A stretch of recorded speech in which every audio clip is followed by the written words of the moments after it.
The Food and Drug Administration has granted emergency use authorization for a promising experimental drug in the fight against the coronavirus. Meanwhile, for the first time in more than a year, a White House press secretary held an official press briefing. Skylar Henry is at the White House.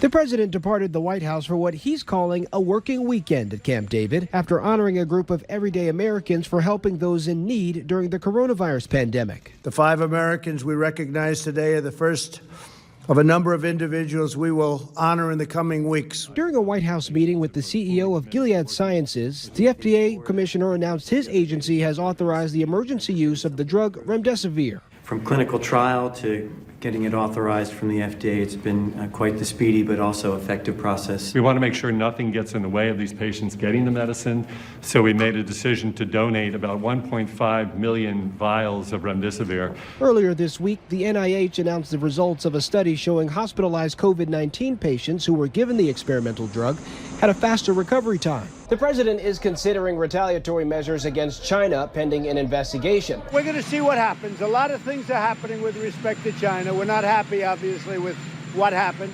This is a bad situation all over the world, 182 countries. But we'll be having a lot to say about that.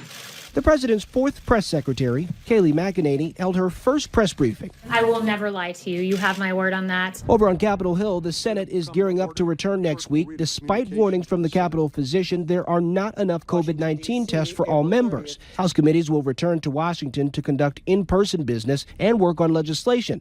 But the full House will not be in session. Skylar Henry, CBS News, the White House. A House committee says Dr. Anthony Fauci was blocked from testifying at a hearing on the administration's coronavirus response scheduled for next week. A senior official says Fauci was instructed not to testify and added that he was invited and not subpoenaed. In tonight's consumer news, 2/3 of adults over the age of 50 don't use digital banking, according to AARP. But Chase Bank says it's a great option to keep you safe. Banking apps can cut out most trips to an ATM or inside a bank branch. That's a plus when it comes to maintaining social distancing. And as millions begin receiving paper coronavirus relief checks from the Treasury Department, many mobile bank apps allow you to deposit those checks with a photo of the front and back of the endorsed check. Up next on Valley News Live 10 at 10, shining the spotlight on high school seniors who have had their season cut short.